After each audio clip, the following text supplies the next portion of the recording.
Welcome to a late night edition of Monster Territory, brought to you by the Foul Territory Network.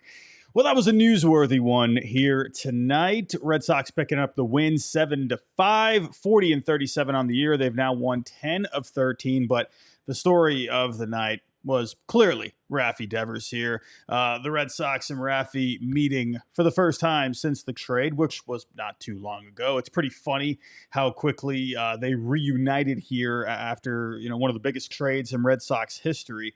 But hey, it is what it is. Here we are. And this win here tonight, I keep saying it. I said it the other night, and I don't ever like to jump to conclusions very much, but something felt different about the team, one game after the Raffy trade. And I was talking about it the other day, and, we had the day off yesterday. But the last game against Seattle, I'm wondering if, we've been wondering, what is the identity of this team? What is going to be, when we look back on the 2025 Red Sox, what are we going to do? How are we going to describe this team? And the one word that I came up with, which was a boring answer. No, not the Cowboy Up Red Sox. No, not the idiots from '04. No, not the Beards in 2013. Not Do Damage in 2018, but just a team. And the more, again, it's very early since the Raffy trade, but I'm getting that sense with this team. They're battling, and there's something different with the battling here. I don't know. Just guys are stepping up. You feel like there's a bit more cohesiveness with this team. Guys are stepping up for each other. You got the young kids stepping up like Roman and Marcelo. You guys got guys just doing different things here lately. And yeah, sure, they won a lot of games. They were hot with Raffy, but they've kept it going since then. And that's telling me here, and again, we got 2 more games here. Let's see how the rest of the series goes. But, I don't know. Just what I'm getting so far here is that, this team is saying, hey, you know what? We can find ways to win without Raffy. Sure, one of the best bats in baseball, but we can step up with the pitching. They showed you tonight, that was a bit of a concern, especially after the first series with the Seattle. Okay, well, what are we going to do with these bats? They're not scoring a whole lot of runs. Well, they just showed you here tonight, 7 runs on a board in a pitcher-friendly park in San Francisco. David Hamilton going deep here tonight. I mean, that's what I'm saying here. You just got guys, even like someone like David Hamilton, who had an early miscue in this game, really stepping up, to make up for that key error early in the game. But then you get someone like Cedar Rafaela, really stepping up here tonight. The bullpen picking up Hunter Dobbins here. Hunter Dobbins, not a great start for him tonight. We'll go over that. But, bullpen really locking this down. Garrett Whitlock in a nail biter of an 8th inning. Just a really good, solid win here tonight. This is what we want to see out of this Red Sox team. When guys aren't at their best, you got the other guys that can try and pick up the slack. Really liking what I'm seeing lately with this Red Sox team. Again, it's not a lot since the Raffy trade, but I just feel like I'm seeing a good amount so far, and I'm enjoying what's happening. But we'll go over this one here tonight. We will talk about Christian Campbell getting sent back down to the minors. That happened yesterday on the day off. I just had a lot going on yesterday. I just wasn't able to go live yesterday, and I figured I would just save it for tonight. But I'll give you my thoughts on that towards the end of the show. And, hey, the Raffy talk is all the news as of late, and we had a couple of big-time articles coming out today from both Jeff Passan and Pete Abraham. Chris Cotillo recently, he just put a tweet out not too long ago. I'll give you my thoughts on that as well. Red Sox Twitter was ablazing today with all the Raffy reports coming out. A lot to talk about. I'm going to try not to be too long here. It is almost 1:30 here on the East Coast. It is way past my bedtime. I don't know how some of you are even up right now. Why do we have almost 100 people in this chat? You guys are crazy, and I mean that in a good way because you're staying up late to support the show. I appreciate that. Seeing a lot of familiar faces here. Moose, Believe in Knicks, George, how you doing? I see you, George. Chapman, nasty again. Chapman is just looking filthy, man. What a great pickup he's been. Loved that matchup. Seeing Raffy versus Chapman again.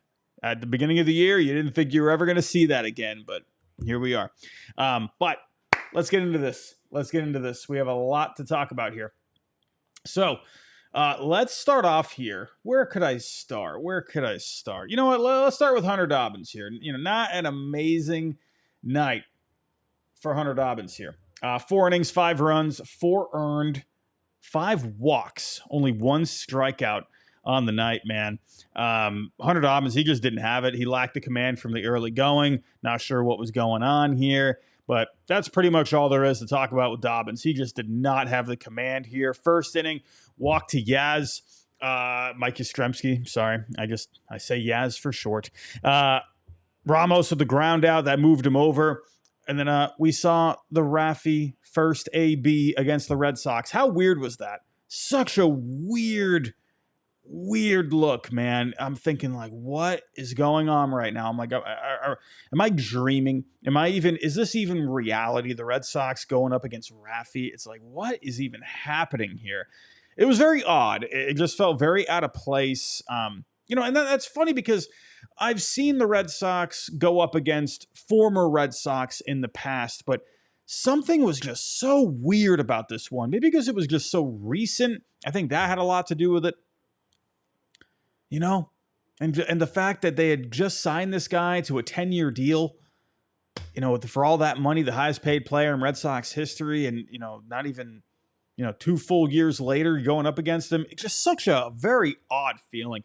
But ground out that moved Yastrzemski over to third base. And then David Hamilton with a big error there. Looked like a pretty simple play for the most part. Ground ball to second base. It just got by him. It looked like maybe it took a bit of a weird bounce, but that's a play you got to come up with. That got the Giants on the board in the early going. Second inning, more command issues. Walking Adames, Schmidt, and Bailey to load the bases. You're thinking, oh, here we go. Raffy, he's laughing his way to the bank right now. But you know what? You had a nice play from David Hamilton to pick up for what he did in the first inning. It was a hard hit ball from Christian Koss, former Red Sox. Ended up being a double play. We got a bit of a birthday gift right there. That was a very hard hit ball. Ended up getting another run across the board, but you got out of it. Fourth inning, Adames, Schmidt, back-to-back base hits, Bailey with another walk, but then Koss with another double play. Marcelo Meyer making it look easy, but that got the Giants another run on the board. And then he got out of it, getting Yastrzemski to ground out. So, was it Dobbins' best performance? No. At least he worked around a little bit. He was able to get a couple of key double plays, but, it is what it is. You got to remember he's in his rookie season. He's not going to dominate like he did against the Yankees the last couple of times. He's not going to have good performances all the time. He's going to have his ups and downs. But Hunter Dobbins, that's the thing with Dobbins, right? He's not really – I thought maybe this could have been a weird matchup for him because he's not really a guy that induces a lot of fly balls. This is why I think Giolito is going to have himself a pretty good performance this weekend. I'm going to make a prediction there because he's a fly ball pitcher. Those pitchers, they just do well in these big parks, man. But with Dobbins, he's a guy that, he's going to pitch a bit more to contact. This Giants team, they do a great job at getting the ball in play. So I was a little worried about this matchup, but the bullpen really coming through tonight. But let's get to the offense here. And player of the game, I got to say Tom Rafaela, 3 for 4, home run, 2 RBIs on the night. You got to love what this offense did tonight, just battling all night. Honestly, this is a good game here tonight. If you're looking for a good baseball game tonight, this is a good one to put on. Third inning, Hamilton got the big-time 2-run home run. Again, big error to get the Giants on the board first in the early going, but Hamilton, just a shot to center field. You're thinking, whoa, David Hamilton, where the heck did this one come from? Fourth inning, nice to see Wilyer Abreu back. You felt his presence here tonight. Let me actually go here to the box score. Wilyer Abreu, final line here, 2 for 4, had a run scored, had the double there, drove in a run as well. Nice to see Wilyer back in the lineup there. And with Roman Anthony, funny enough, for so long, we're thinking, all right, well, who's going to end up getting the bulk of the playing time? Is it going to be Roman? Is it going to be Wilyer? Do they, maybe make a trade? Well, here they are, both in the same lineup. So we'll see what ends up happening moving forward. Could you see a situation especially now, where Christian Campbell, getting sent down, maybe that could, maybe open up some things. I'll go over that a little bit later. But nice to see Will, you're back. Marcelo Meyer had the ground out right after him, but good job for Meyer getting the runner over there. This is what I like with Meyer. I don't need, this guy to go off. He's hitting 206 on the year. I don't need this guy to be putting up, Jacob Wilson kind of numbers, but this is what I like for Marcelo Meyer, man.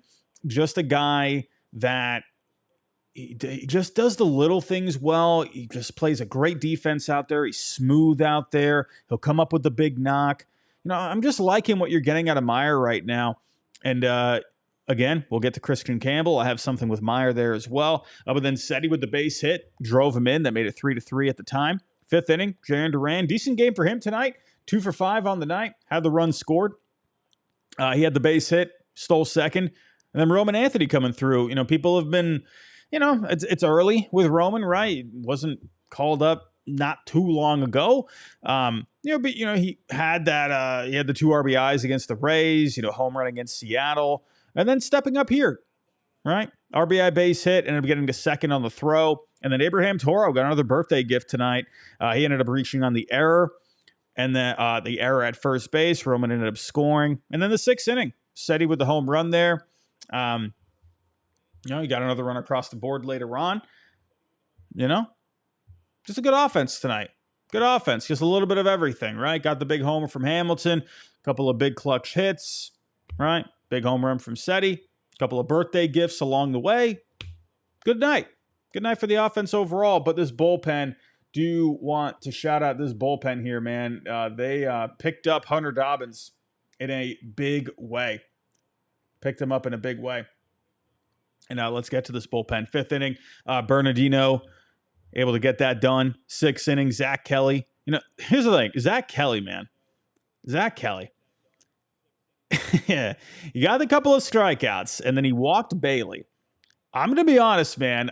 Is anyone else just kind of over Zach Kelly walking off the mound? It's a pet peeve of mine right now. I don't enjoy it. I don't like when he does it. It was a ball that was so low.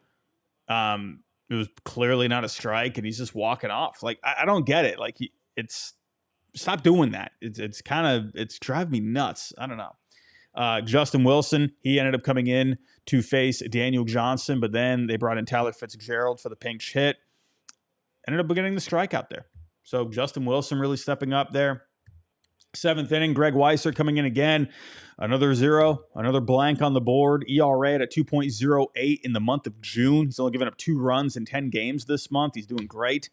This is where it got a little interesting here in the 8th inning, right? This was the Giants. It felt like their last shot here because you knew Chapman was going to be coming in. Adames with the walk, Schmidt with the base hit. Dom Smith, Red Sox legend, getting walked as well. Worked the count there. Bases loaded situation for Mike Yastrzemski, and you had a full count. Bases loaded, nothing else to do. And Garrett Whitlock, a ballsy pitch on his part. I gotta say that. That was quite the pitch from Garrett Whitlock, throwing a curveball. I thought he was going to go fastball, to be honest with you. I really did. I thought he was just going to try and pump in a nice little 2-seamer sinker in there. No, he went with the curveball, swinging and missing. Gotta love it, man. Yastrzemski, he was really frustrated about that one. But Garrett Whitlock hasn't not given up a run in the month of June either. So, shout out to a lot of these guys in the bullpen. This is one of the best bullpens in Major League Baseball. I don't know if people, really have noticed that, right? I mean, yes, we've seen, how good they've been doing, but statistically, they rank as one of the best bullpens all year. Sure, they had a couple of moments along the way where they were blowing some games, right? Toronto, Detroit, but they are easily one of the best bullpens, and I wonder, as we go along here throughout the season, I wonder if they end up making some kind of a move, maybe even add something else to the bullpen, and then you got all these arms coming back as well. It's going to be interesting to see. But overall, but then Chapman coming in, locking it down. You had a great matchup there. Chapman against Raffy. Old rivals. If you remember, go back. It's it's so interesting, man. Baseball, it's so romantic in a way.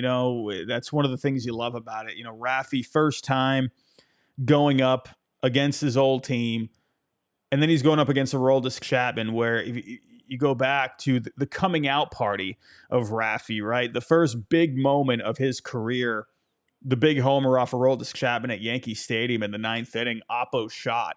And then he's going up against his old team and Aroldis Chapman. It's so funny how just baseball works like that. Things come full circle. It's romantic, man. It's romantic. But 0 for 5 tonight for Raffy. But I'm going to say, after, this series, I am ready to move on from this whole thing. It has been a tiring week. It's been a draining week when it comes to this trade, when it comes to this story.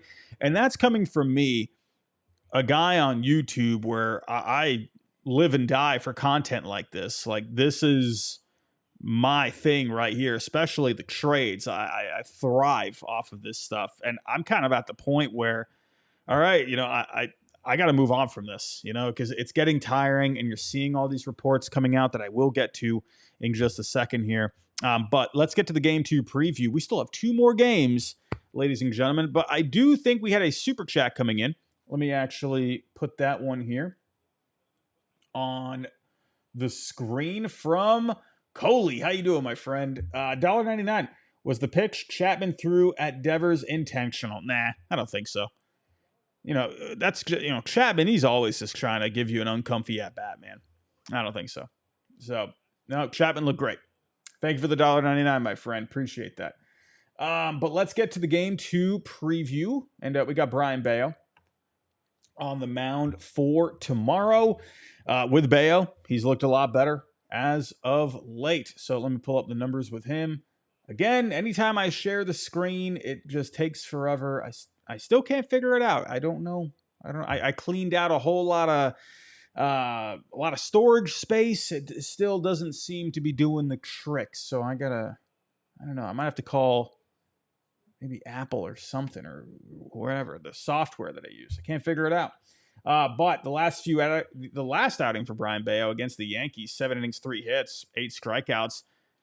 Well, that was the day that Raffy got traded. So Brayan Bello going up against Raffy. And then he's looked great here the last few outings. Right? I give up a few against the Rays of the Angels there, but Brayan Bello, what I liked about the last outing is that he went deeper into the game. All right, just had better command, looked more in control of things. So I'm expecting Brayan Bello to keep it going here tomorrow. A guy that he is going to induce more ground balls, right? So if we were to go here to the numbers with Brayan Bello on the year, ERA at a 3.49, FIP at a 4.26. That's around league average for the most part, but a lot of ground balls here, right? So you're going to be looking to see Bello trying to induce some weak contact, right around a 54% ground ball percentage. That's very high. With Brayan Bello, he's, at least so far, over the last couple of years, he's done a great job at keeping the ball in the yard. So, listen, I don't want to jinx anything, but that sounds like a good sign for, being at Oracle. So we'll see. But I think with Bello, just keep focusing on trying to get that weak contact. Maybe even try to work up a little bit more in the zone, right? Don't be afraid to maybe try and get some fly ball outs along the way here. But you did see the uptick in the strikeouts his last time out, had 8 over 7 against the Yankees. So let's see how this goes, right? The changeup looked a little better for him last time, right? Velo was still looking pretty good. So with Bello, I feel like with him, the key is really just having his secondary pitches, and if he can just have some decent command, I think he's going to do fine. So I trust Bello in this one. Again, Dobbins not, an amazing performance for him tonight. Actually, let me go over here to Mr. Hunter Dobbins. So with Dobbins, right? Well, you're going to see Bello where he's got a much higher ground ball percentage, right? Right around 54%. Dobbins, a little less, right? So with Bello, I feel like I'd feel a little bit more comfortable with him because he's just been a lot better at inducing that weak contact. So we'll see. We'll see here, but he's been pitching great. Looking to see the momentum keeping up here. Landon Roop. He's been pretty solid this year for the Giants. 14 starts, ERA right below a 4, FIP at a 3.85. The name of the game for Landon Roop is the curveball. One of the best curveballs in Major League Baseball. He throws it right around 40% of the time. He's going to get a bunch of weak contact against it. It's his best pitch by far. But I think the key against Landon Roop is try to attack the sinker. I mean, this is a guy as well where he's going to get a decent amount of ground balls, right around 45% of the time.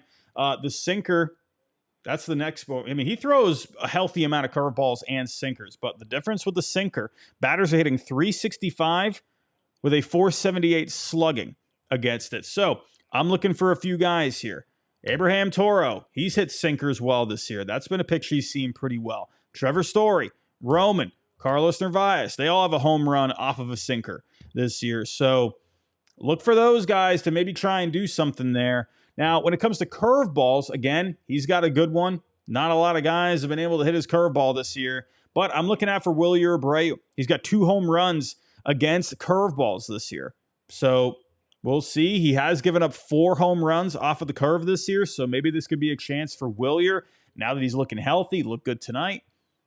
Let's see. If he can leave one over the plate, I think that's going to be a big key. But for the Red Sox, just keep swinging these bats, man. That's something I've talked about with this Red Sox team a lot this year. They swing the bat a lot, but, if they can just focus on looking for those pitches, maybe for a couple of mistakes here, I think they could end up having a good one. So that'd be great if they can get the win tomorrow, get the series win, then we can move on. So let's get back here. Of course, we got to talk about Raffy. I know that sounds hypocritical because I just said, I'm ready to move on. But I got a couple more things to talk about. Here. Here we go. All right, so let's get to hold on. I don't know why this is not working here. Why is this not working for me? 1 second. I don't know why my buttons aren't working. I don't know what's going on here. But what should we talk about first? Christian Campbell. Yeah, I guess we can go over the Christian Campbell news. Let's go over that first because that happened yesterday. So Christian Campbell sent back down to AAA. It's not surprising. I think the Red Sox were very aggressive with him, right? They were very aggressive with him, coming into the year. Didn't have a great spring, but they still thought very highly of him. And they gave him a shot, right? It looked great. It looked like a great call at the beginning of the year. He had a great April, hitting great, right? Had some big moments, but other teams started figuring him out. And since May 4th, remember, he had a bit of an injury with the rib at one point. So I do wonder if that kind of came into play a little bit, where it threw him out of his groove and, combine that with other teams figuring him out, making adjustments to him. I wonder if that ended up being a perfect storm for this big slump that he's been in since May 4th. Hitting 159 with a 465 OPS. He had done a couple of things here over the last couple of weeks, but nothing consistently. Had a home run, against the Yankees, had a double along the way as well, but just not consistent. But the big thing that I've noticed here with Christian Campbell especially over the last couple of weeks, has been the defense. There's just been, multiple errors that have been happening. Overall in the year, -8 outs above average on the year. That's just not going to get it done. So now that he's going back down to Worcester, he's going to have a bit of a reset, get a bit of a breath, kind of get his legs under him again. He can just take a step back for a second, right? Work on some tweaks, whether that's anything, swing-wise or pitch selection-wise or I would always love for Christian Campbell. I love that he goes oppo a lot, but I would love for him to be able to unlock maybe a bit more pull in his swing. Even pitches on the inside, he's just hitting oppo. Right? I would love for this guy to, get back to when he hit that bomb in Texas, right? Just a laser into left center. I would love to start seeing that a little bit more. I feel like every time he gets a hit or whatever, it's always just something oppo. So I'm not sure if that's a mechanical thing, if that's a choice thing. I'm not sure, right? A timing thing. I don't know. Whatever it is, let's get that cleaned up a little bit. But the big thing is that Cora, they talked about it today. He is going to be getting some reps at first base. He is going to be playing some second, some center field as well. But this is going to be interesting. When it comes to kind of, what is going to be the future of Christian Campbell, at least for this year. I'm very interested in that because you got some guys coming back, right? You just got Wilyer back, but Bregman, he's going to be back probably right around the All-Star break. Will that be before, after? I'm not sure. But when he comes back, obviously going to third. So what is going to happen here with Marcelo Meyer? Well, I would think, Meyer, like I said, he's been solid. You can see the baseball IQ with Marcelo Meyer. So I think it makes a lot of sense to move him over to second base now that Christian Campbell is back down. With Campbell, if he ends up hitting well, if he gets himself back on track with the Woo Sox, could he come back up and maybe be that everyday option at first base, right? That you keep seeing that report that the Red Sox, John Heyman's talked about it. You've seen Passan talk about it, where, could they look for an everyday option at first base, right? Whether that's, trade market, or could that be Christian Campbell? I think it really depends on what's the bat looking like. Is he able to get himself back on track offensively? But if he's not, if he's able, if they feel like he needs to spend more time down at AAA, do they call him back up? I don't know. I just think if Meyer, if he keeps on, just being a solid player, I feel like, and especially with the defense that he's brought, I think you could even look at that alone. That at second base is going to be huge, right? He's showing you what he can do at third. He's going to be fine at second base. I'll tell you that right now. He's going to be completely fine. So that's going to be an upgrade over Campbell at second. And, people have talked about maybe Seti, playing some second base as well. But I think the glove is just too good to keep out in center field. So to me, Marcelo Meyer at second base, I think just makes a lot of sense, at the very least, from a defensive point of view. So that's where I'm wondering. I feel like there's two things for Campbell moving forward. Sure, I'll leave open the possibility of second base. Everyone, if you're watching this on Nesson, I do have to wrap it up right there. You can see the end of the show here on YouTube, but we are out of time here on Nesson. Now we'll see you tomorrow for the post-game coverage. So, but when it comes to Christian Campbell moving forward, right? You got to think here, if Meyer is going to be the option at second base when Bregman comes back, it's either going to be first base or a utility role off the bench. And again, I think that comes down to what's he going to be doing with the bat. I don't know. If he's not able to get himself back on track, I could see a scenario where if he still needs more work, he ends up being down at AAA for a little while. And the Red Sox, they just got to go, with the best players right now. You already got a lot of options coming off the bench. If you were to go out there and get an everyday option at first base, that would mean, Romy, Abraham Toro, Hamilton. You got these guys, for infielders. And then on top of that, you got Connor Wong, Ref Snyder. So that's a lot of guys off the bench. So I feel like right now, it's really a wait and see at this point. I honestly think the Red Sox are looking at that too. So let's see what ends up happening here. But I think it's going to be good for him in the end, no matter when he comes back, no matter what position he ends up playing. I think it's going to be the best thing, right? Sure, you could keep him up here and, try to still, get him to push through this slump. But you know what? When you got other guys that are just playing well right now, I think it just made a lot of sense to put him down there. especially if he's not really helping you out defensively, right? But I love Christian Campbell. I think the world of that guy. I think he's going to end up being a great player. So I'm not worried about him at all. I see you in the chat, Phoenix, Toro isn't sustainable.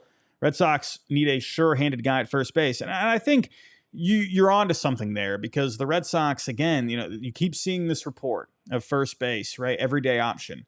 So, with Toro, he does lack that track record. I'm glad that he's been able to contribute, but how long are they going to be able to keep that up? And, you could still go out there and go get an everyday guy, but then, Toro, he's shown that he can play some third, play some first. I think he's even played some second in his career. I could be wrong on that, but I feel like he has at least a little.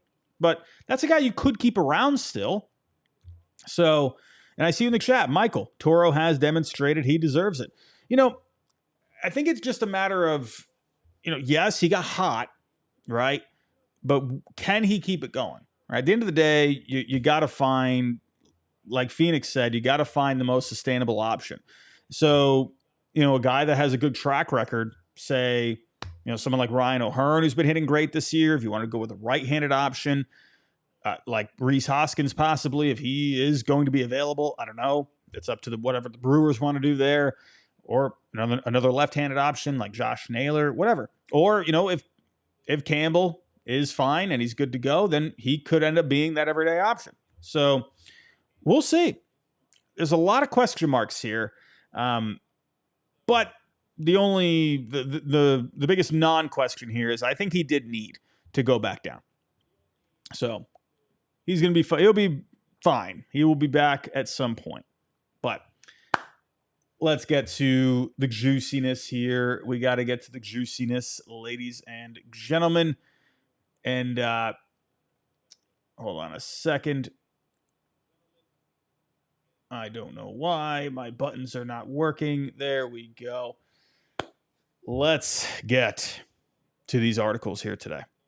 Here we go. Oh, well, let's start off with Chris Cotillo. He put out a tweet not too long ago, about an hour ago. He said one of the things that came into play with the whole Raffy trade is that the Red Sox wanted to build a team-first culture, and they didn't want Raffy refusing to switch positions to rub off on the young guys. I think that makes a lot of sense, right? You got this new wave of talent coming up, a guy that you're paying millions of dollars, your highest paid player, your superstar player. Is that really the best example, right? For these new guys that are coming up and you want to show them the right way, right?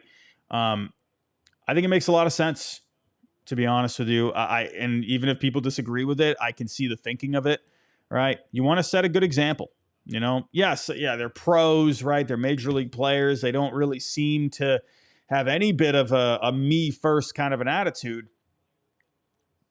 But still, you want your star player to be showing that kind of leadership, right? You want that guy to be stepping up for the team. And in the end, he simply wasn't. He simply wasn't. We got another super chat coming in here. Cesar Rodriguez. Thank you for this, my friend. $9.99. With Chapman, he hasn't really had a pitch to almost hit someone. And we know he is the most non-aggressive guy. So I think he may have tried to not hit Raffy, but at least give him a warning shot. I think, to me, I honestly think it's more of just making him uncomfortable, right? Because Raffy has had success against him. That's kind of the way I saw it, right? Those guys have battled a lot. Raffy, he's had his number. He has had a lot of success off of him. That's where I didn't see it as anything. To me, I don't think it was the right route to go out there and throw at Raffy. I really didn't see the point. I think if you did that, you could come off as almost petty, right? I think you run the risk of you're not taking that chance to just look like the bigger person and just move forward. I think that's what the Red Sox want to do. I think they're all business right now. I think they want to come together as a team. They want to win ball games. I don't think they're really in the business right now of doing anything, like going after Raffy. A lot of the guys still like him, right? He had relationships with players, right?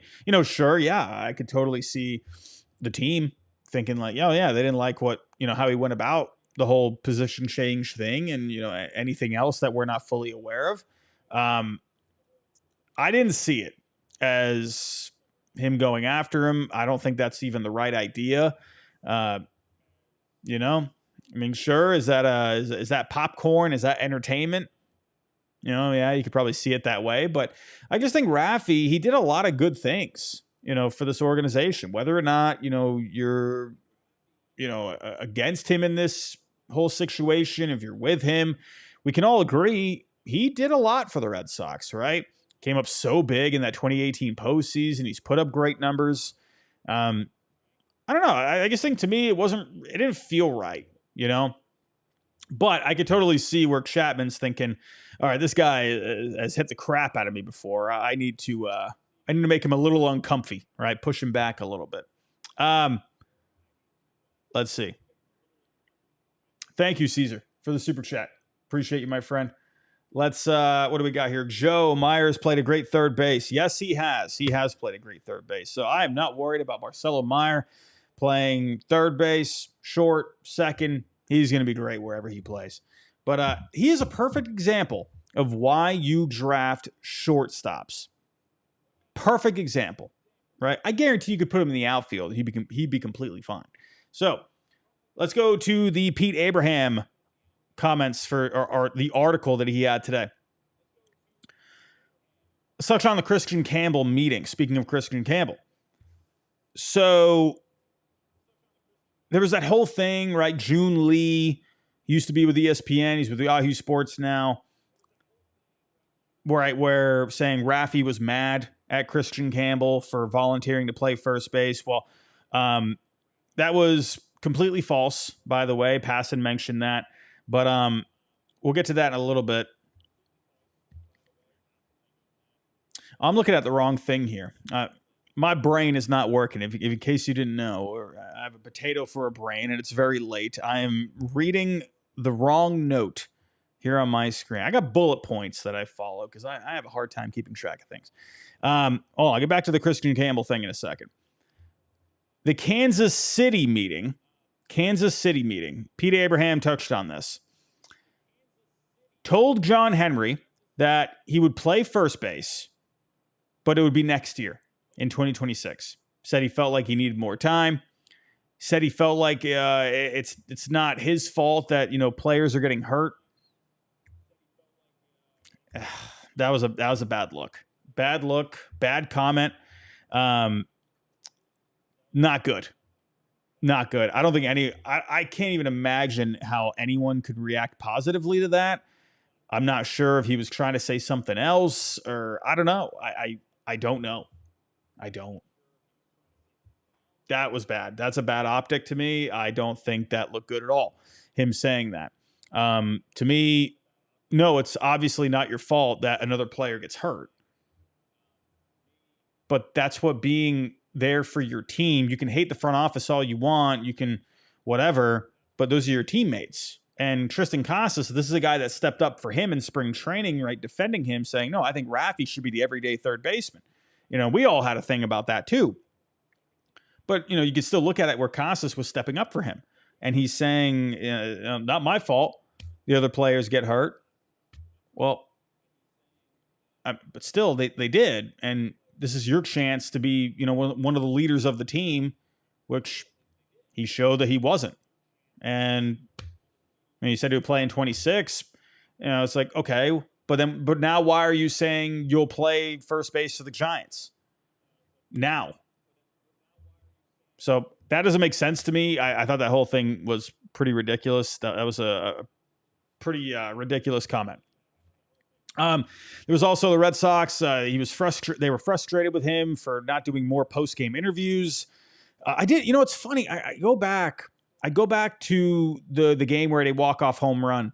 I still remember Jarren Duran was doing that post-game interview right after the game.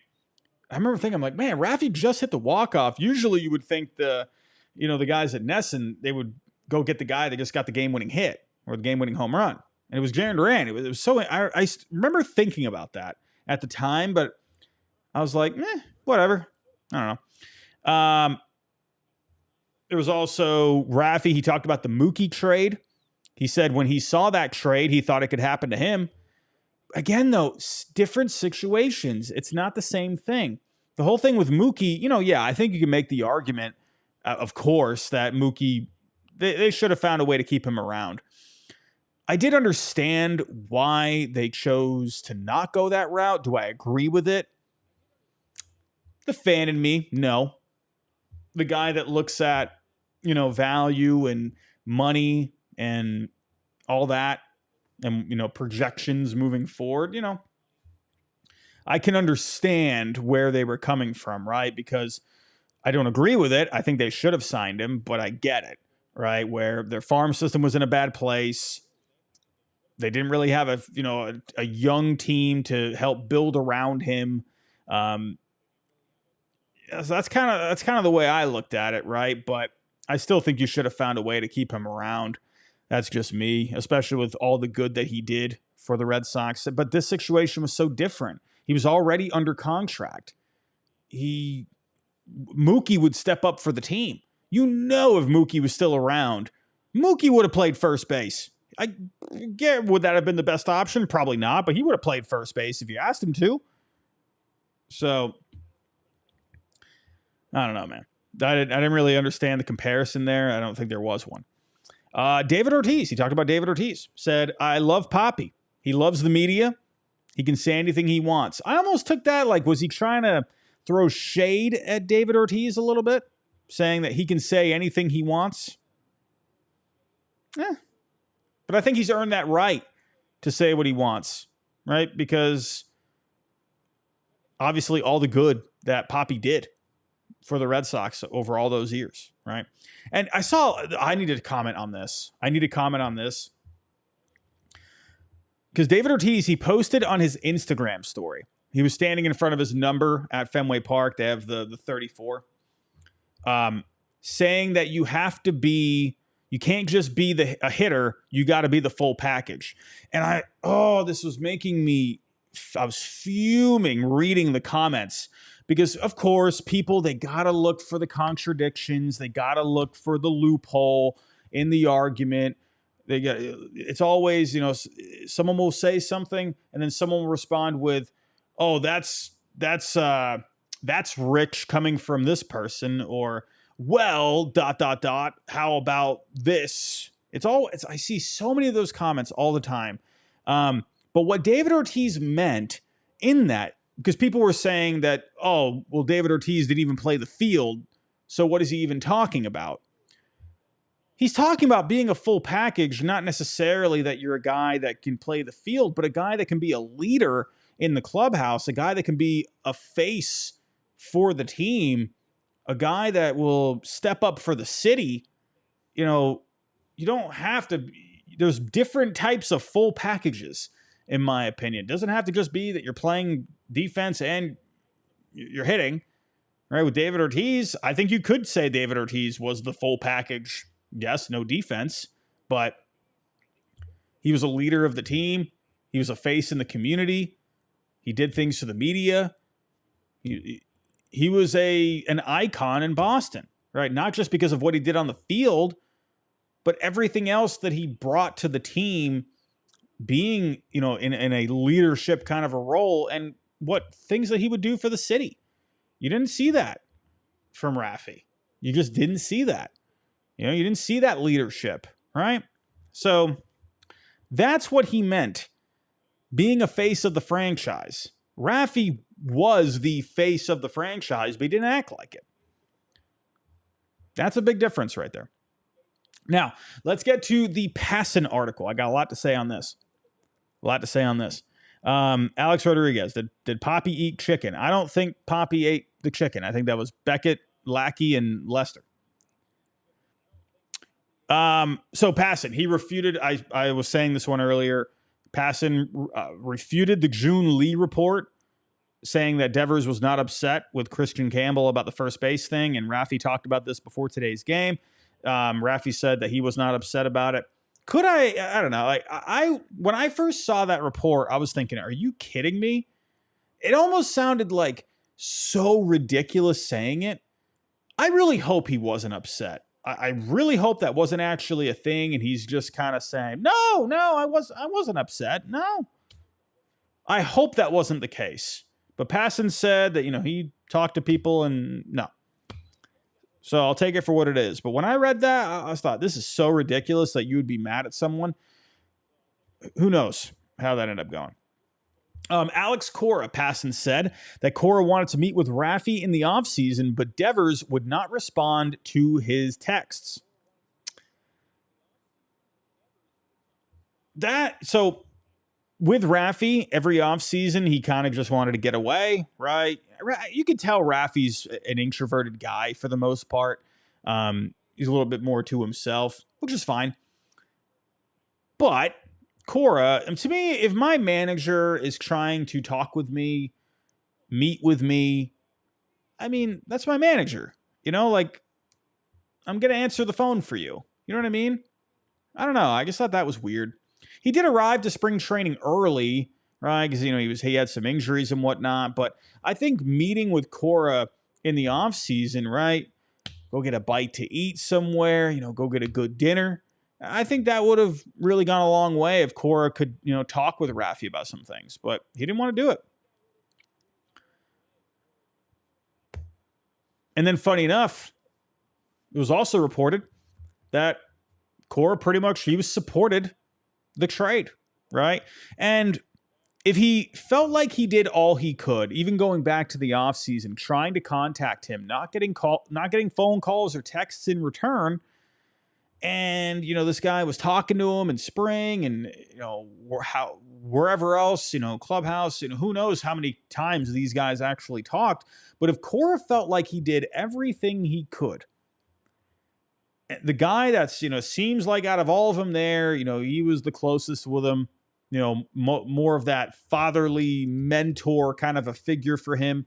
If he felt like he couldn't do any more and he couldn't, get through to Raffy, then what else can you do, right? If the Red Sox were looking for more roster flexibility, which that's something Cora likes, he likes to have that,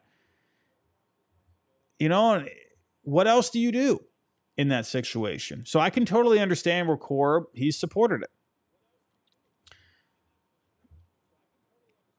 Passan also talked about how ownership deserves a lot of the blame, and I completely agree. I've talked about this before myself. I've said many times, success and failure always starts at the top. You got to remember with John Henry here, right? John Henry used to be so invested in this team. I'm not saying he's not, but he used to be around. He used to just be there. Yeah, sure. They had a lot of drama over the years, but he used to be more involved. He was at the games. He was at Fenway. He was just there. And the last several years now, he hasn't been, right? He's been more invested in Liverpool. He's been more invested in PGA partnerships and the Penguins and whatever else. All these different ventures, Fenway Sports Group, right? Renovating around the Fenway area. It just seems to have his mind elsewhere. And to me, that shows. I just don't think you have the right, I don't say the right, but the ownership, they are not putting the Red Sox first in their mind, in my opinion. And I think you are seeing that, right? You're seeing the communication issues within the organization. You are seeing a lack of culture. It seems like, you don't have, obviously the goal is to win a World Series every year, but there just seems to be something just missing. You hear about all these reports and whatever else, and then turnover all the time. Just you're seeing so much of it. Can it get better? Sure, but you have been lacking that. They need to get this, whatever culture they're looking to get, you need to get it established and now. You can't have something like this happen again because you look silly. You need to have the right people in place. And if John Henry's not going to be around, he needs to have the right people in place. Is Sam Kennedy the right guy? I think for the most part, Sam Kennedy, you could say what you want, but this guy has stood in the fire a lot, and I can respect him for that, right? whatever needs to be done, whatever people you got to put in place, you got to get that set. You got to get this culture established. Craig Breslow, he touched on Craig Breslow as well. This was another big one. He has a small circle of trust, and a lot of longtime members in the organization aren't in his favor of his heavy analytical approach. And there are some within the organization, the longtime members, who could be turning on him. That's interesting to me. Now, we can definitely, I think we can all agree, we can sit here and say whatever we want about the whole Raffy thing. He deserves blame, but I think Craig definitely does too. I think I don't want to say the lack of communication, because I think he has been, well, for the most part, I think you go back to this past offseason, I don't think they handled the whole Raffy thing well at all. I've already said this. I would have sat down with Raffy the last game of the year, maybe a day or two after, and said, hey, this is what we're thinking for the offseason. They didn't do that. That's where I think they went wrong. They messed up. And I think Craig, I'm not sure what the thinking was behind that, but Craig seems to, at least going back here over the last year and a half or so, seems to be a bit of an issue. Now, I did like the report that after Raffy was traded, he made himself available to talk to, any of the individual players, right? He was having conversations with them. I think that was a good thing, right? And Craig has talked about this, right? He just talked about this in the press conference, the Zoom press conference after Raffy, saying, this is something he needs to own, and he needs to look at himself in the mirror, and he needs to improve. So I can appreciate that. Obviously you got the effing stiff comment from the guy in the organization that ended up getting fired because he left his camera on or his mic on or whatever, and Craig heard it. But I think Breslow needs to do something about it. Now, I do wonder, is that going to matter, right? Because I actually wonder, if you think back to John Henry, right? You think back. John Henry, I can't believe I'm bringing up the Moneyball movie, but go back to the Moneyball movie, right? Because it was a real thing. Met with Billy Beane, right? Was praising him and how he, got the Oakland A's to the postseason, winning more games than he did the year prior with, in the year prior that Jason Giambi and Johnny Damon and Jason Isringhausen, and they brought in all these guys. Yes, great. Yes, they did have Miguel Tejada, Barry Zito, all those guys too that didn't seem to exist in the movie Moneyball. But John Henry saw this new approach, and he wanted to go all in on it. He would have made him the highest paid GM to come to the Red Sox. He ended up turning it down. But this is what John Henry, I think, has always wanted to do. He wants to have someone that can lead the front office in every aspect, whether that's player development, drafting, free agency, trades, all of that, but also keeping the costs down. At the end of the day, whether you like it or not, John Henry's a businessman. We can all like that, hate it, whatever it may be, but the man's a billionaire for a reason, right? And that's why you might not like him, but the guy is super successful, and you can't really take that away. Has he handled the Red Sox well over the last few years? Well, I think you can definitely have a conversation about that one. But that's just how John Henry likes to operate. So I do wonder if he's hearing about people in the organization that aren't on Craig's side, and he goes, hey, he's making cuts. He's saving me money. He's still making good moves. Whatever you have to say about Craig Breslow, the guy had a good offseason, and he put together a good team this year. I mean, has the team underperformed up to this point? Yeah, except lately, the last couple of weeks. But you can't knock the offseason that he had. Garrett Crochet, Alex Bregman, Carlos Narvaez. You could look at Crochet and Bregman all you want, but I think you could look at Carlos Narvaez and think, wow, what a great pickup that was, right? Bring in Chapman, you bring in Wilson, and you bring in these guys, bringing in Abraham Toro, You know? I mean, bringing him in and getting a good amount out of him. So I think you could see maybe John Henry looking at Craig and thinking, okay, is he having his issues communication-wise? Sure. But you know what? He's done a pretty good job, and he's made some good moves. And he has found ways for him to save money, right? I guess they got rid of about 50 guys within the baseball operations department last year. And if they're winning games and John Henry sees that and he's thinking, all right, well, okay. Well, he's saving me money. Am I saying that's a good thing? No, I don't want to see people get fired or laid off. I don't want to see that. But I was looking at it from John Henry's point of view. My point is, does it really matter if people that have been there for a while and they're not liking this new approach from Craig? Does that matter to John Henry if they're winning games and they're cutting costs? I'm going to lean probably not. However, if they don't start winning games and they can't get the ship fully righted, and let's just say they end up not making the postseason, then yeah, I think you could maybe have that conversation later on about maybe going in a different direction. But then if you did that, you're looking at another turnover at the head of the front office. Dave Dombrowski to Chaim Bloom to Craig to someone else just like that. You got to think, remember Craig Breslow, he wasn't even the first one that seemed to be on the list. So who is going to, if Craig is doing a good enough job, making moves, player development, drafting, but you're gonna fire him because of a lack of communication. I don't know, man. To me, it's okay, well then who are you going to get next? You're going to have Theo Epstein sell his ownership or whatever it may be to come back to be the new president of baseball ops? Probably not. So who's it going to be? Who are you going to bring in?